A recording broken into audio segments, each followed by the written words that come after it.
একটি ছোট ছেলে যার স্বপ্ন ছিল সে অনেক বড়লোক হবে, কিন্তু কিভাবে বড়লোক হবে ভাবতে ভাবতে ছেলেটি তার এক সায়েন্টিস্ট আঙ্কেলের কাছে গিয়ে বলল, আঙ্কেল আঙ্কেল আমাকে এমন একটি কাজ দেন যে কাজটি করার ফলে আমি অল্প সময়ে অনেক বড়লোক হতে পারবো।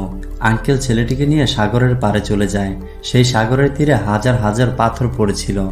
তখন সায়েন্টিস্ট আঙ্কেল ছেলেটিকে বলল, এই সাগরের তীরে সাধারণ পাথরের সাথে মিশে আছে এমন একটি পাথর যে পাথরটির সাহায্যে লোহার টুকরোকে স্বর্ণে রূপান্তর করা যাবে। তবে ওই পাথরটি তোমাকে খুঁজে বের করতে হবে। সেই পাথরটি বোঝার জন্য তোমাকে হাতে নিয়ে দেখতে হবে। সাধারণ পাথর নর্মাল থাকলেও সেই পাথরটি থাকবে অনেক গরম, সেটা তুমি হাতে নিলেই বুঝতে পারবে। আঙ্কেলের কথা মতো ছেলেটি কাজে লেগে পড়ল।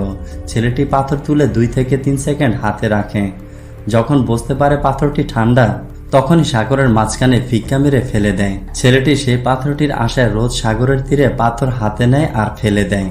এরকম করতে করতে ছেলেটির অভ্যাস হয়ে যায় পাথর ফেলে দেওয়া। 1 মাস 2 মাস ছেলেটি এরকম খুঁজতে খুঁজতে একদিন সেই গরম পাথরটি ছেলেটির হাতে ওঠে। তবে ছেলেটির ফেলে দেওয়ার অভ্যাসের কারণে সেই গরম পাথরটিও সাগরের মাঝখানে ফেলে দেয়। ফেলে দিয়ে সাথে সাথে চিৎকার দিয়ে বলে, এটা আমি কি করলাম? লোহাকে স্বর্ণে রূপান্তর করা পাথরটি ফেলে দিলাম। ছেলেটি তখন পাগলের মতো খোঁজা শুরু করে, তবে সেই পাথরটি আর খুঁজে পায়নি। গল্পটি বলার একটাই কারণ, আমরা মানুষরা আমাদের প্রতিটা দিন হালকাভাবে নিয়ে থাকি।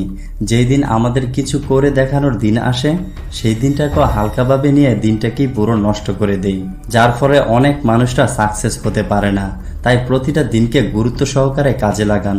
দেখবেন কোনো একটা দিনের কারণে আপনার পুরো লাইফটাই চেঞ্জ হয়ে যাবে। Next story. এক ধনী লোক রাস্তা দিয়ে হেঁটে যাচ্ছিলেন। ধনী লোকটির চোখ পড়লেন এক গরিব ফ্যামিলির ঘরের ওপর।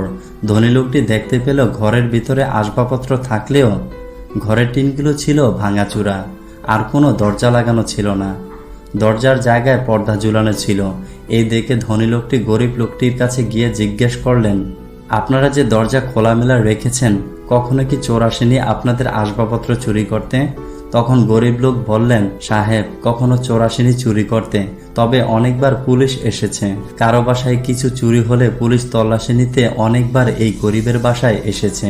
পুলিশ আসাতে এলাকার সবাই ভাবে, চুরি না করলে কি সে বাড়িতে পুলিশ যায় নাকি? গরিব ব্যক্তির কথা শুনে ধনী লোকটির কোনো জবাব ছিল না। আসলে আমাদের আশেপাশে অনেক গরিব রয়েছে যারা দিন আনে দিন খায়।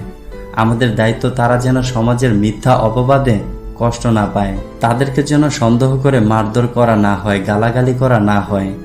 আমরা যদি সাহায্য করতে নাও পারি, তবে আমাদের দ্বারা যেন তাদের কোনো ক্ষতি না হয়, সেই দিকে খেয়াল রাখা আমাদের দায়িত্ব।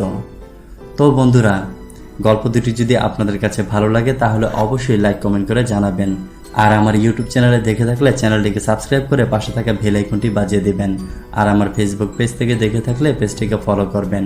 সবাই ভালো থাকবেন, সুস্থ থাকবেন। খোদা হাফেজ।